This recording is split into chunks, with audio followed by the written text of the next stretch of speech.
my love of music. So I've entitled this, it's called For the Love of Music. Okay, so here we go. The rhythm and of course the beat, moving side to side and dancing the floor. Feel the music flowing all through your feet. The beat's so good, it makes you want some more. Get lost in the music, carried away. Feel the deep passion coming from your heart. Warm like the sun on the beach on midday. It's been a part of my life from the start. Made from things happening in real life. If you listen closely, there is a song. Some are love and some are blunt as a knife. I can listen to music all day long. Music's love, or whatever it can be. Music's the life that is inside of me. This poem was by Waldo Garcia, and it's called Love for the Music, and it conveys my passion for music.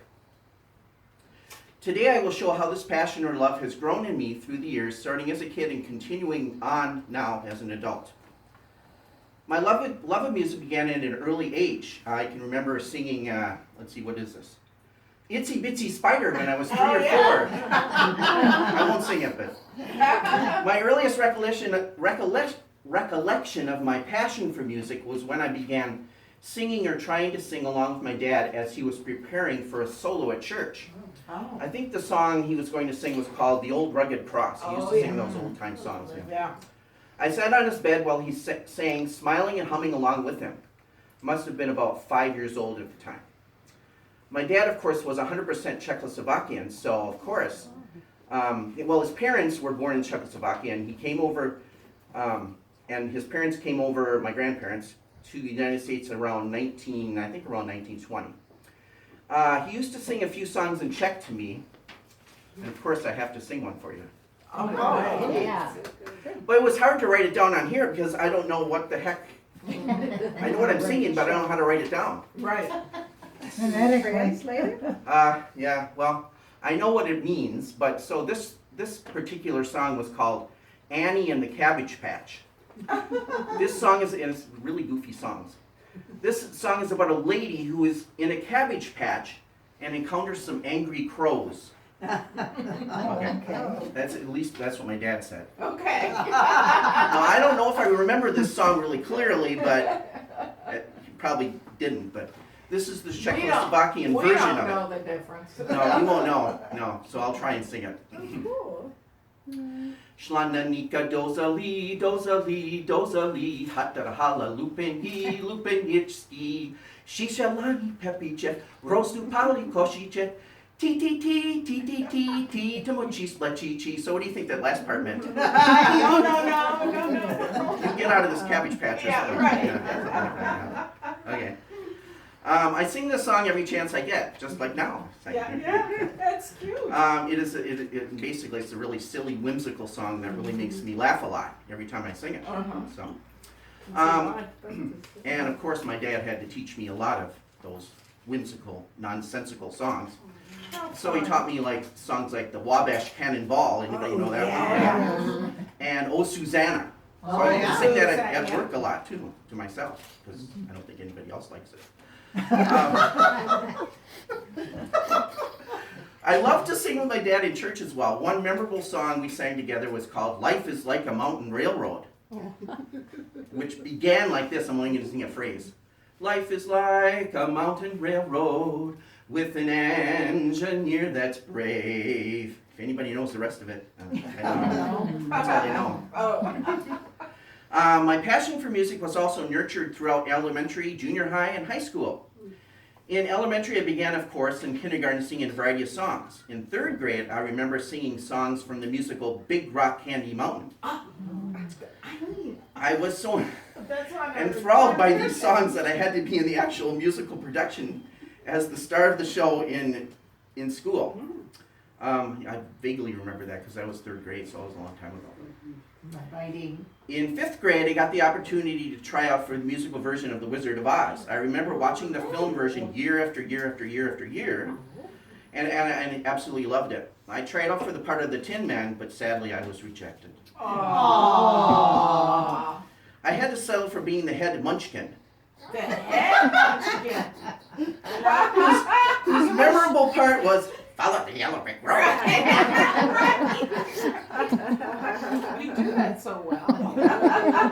why you I had got a the wire. I had a nice green suit on that my neighbor made for me. Oh. I don't have it anymore. I don't think it fits. Picture. Okay. Yeah, well, I don't know. Maybe I'll find some. I don't know. Let's see. In junior high, I took a choir class. My teacher was Mr. Olson. He really utilized my voice a lot. I got to sing a couple of solos, and there were many times I sang with one or two people. One solo I did, which was another nonsensical song, went something like this. Coffee grows on white oak trees. The river flows with brandy, oh. Go choose someone to dance with me. As sweet as lasses candy.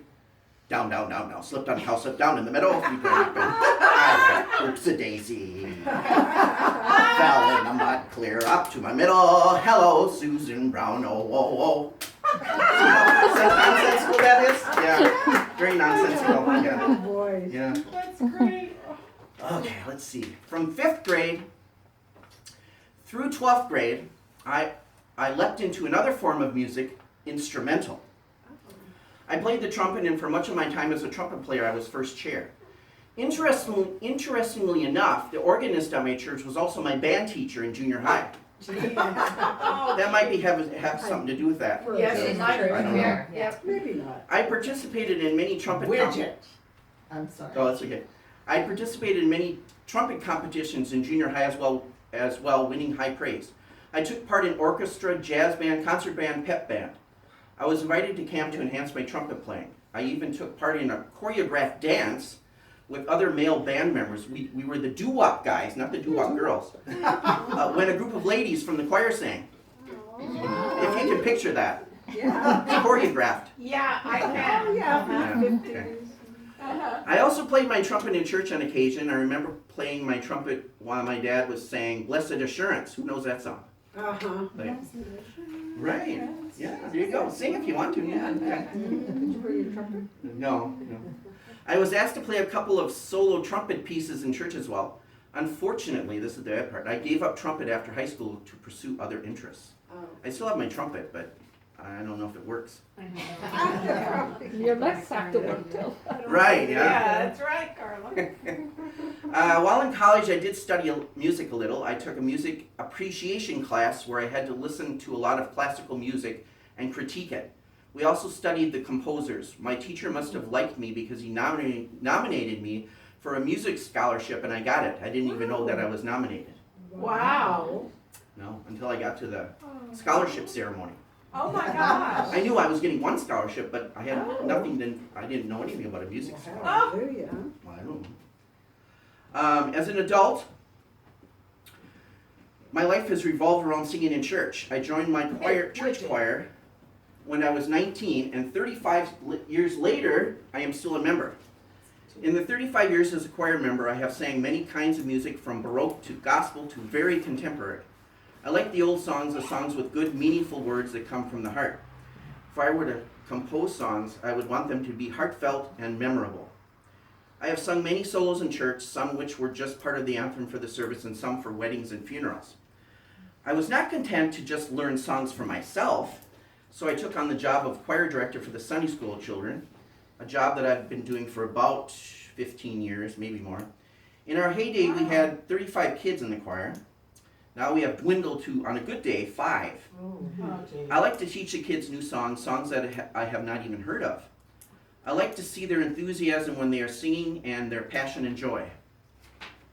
As Sunday school choir director, I get to do what makes me the most happiest of all, direct the Sunday school Christmas pageant. Oh, fun. For 15 years or more, I have picked the songs and sometimes the pageant. It has always been a real joy for me to see the kids get into character when they are practicing their lines. And it has been a treat to see them want to learn and enjoy songs they have never heard before. Last year we did a pageant called Broadcasting Christmas. This cast of characters included a gumshoe, which is a detective, a damsel in distress, a Santa, and a baker, and a woman giving a party, along with a radio announcer, and Mary, Joseph, an angel, and the shepherds. During this musical, we revisited the days of the 1940s era radio drama.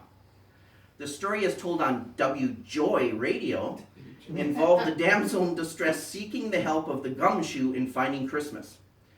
To me, the best characters in the play were those doing the sound effects, like a door opening and shutting. Oh, this was hilarious. A slide whistle, a music box, a kazoo, applause, and giggles, to name a few. Yeah. My dad taught me to love music by singing from the heart. My teachers taught me to love music by building me up and allowing my talents to shine. And my churches taught me that I can sing with confidence in a group and by myself.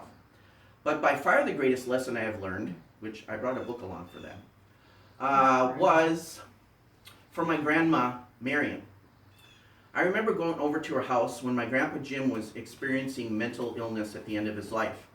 My grandma had chosen to sing songs and read poems over and over and over and over to cope with his illness, because basically he didn't really do it, didn't even talk to her. He just sat in a corner, Yeah, which is very hard.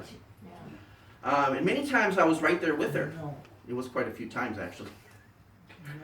On numerous occasions when I was over there, that is all she wanted to do. So I began to learn all the songs and poems, and I really did learn the songs and poems that she could teach me. I began to memorize phrases and tidbits of songs. One such song, of course, was a very nonsensical, weird song. So bear with me. I think he likes nonsensical. Right. Yeah, yeah. I do too. That's all I, Was this your learned. mother's dad? I mean, your dad's mother? No, it was my mom's mom. Oh, because your dad sounds like he was the one that was so musical. He was. Yeah. Well, my grandma was too. Oh, you're, Oh, oh. my grandma on my mom's side. Oh, yeah. Okay. Okay. Okay, I'll sing this one, but it gets kind of a little risque. Risque. Well, I don't know if it's risque, but anyway. Body. Or, you only gonna use. She liked to sing weird songs that were risque. Oh, That's so Okay. cute. Saturday night I lost my wife. Sunday night I found her sitting on a stump, washing her rump, with all the fairies around her. Now, if you can see that, she sang it a lot. Okay. Another song she taught me that has stuck with me was a Danish ditty that goes like this. And I don't know if anybody is Danish, but I probably don't have the right words, but this is how she taught me. Sin saladim boom ba saladu saladin Hanster and Stuckos Kragender. Well, anyway, that's what she taught me. I have no idea what she meant. Anyway, these little phrases, they stick it in my head. you know. Sure, yeah. Okay. Lately I've been doing Good Night Irene. I can't get it out of Oh my yeah, head. that's another good one too. Yeah, he's a good one. When I was over to her house as a kid, the most eclectic music was playing. Really weird. On any given day, I would hear Puff the Magic Dragon, Oh, John Denver songs, Conway Twitty songs, and opera music. oh my gosh, what a, Sometimes, like, all on the same day. wow. She really enjoyed all kinds of music. Sadly, my grandma died at the age of 96 in the year 2000. Right before her death, we both took comfort in singing to each other many old songs that we both knew. I tried to fight back the tears to no avail since I knew she did not have too much time left. My musical journey has been a story of love, never-ending love. My passion for music will never wane. I have come a long ways, and I hope to continue on in my journey. I'm done. Oh,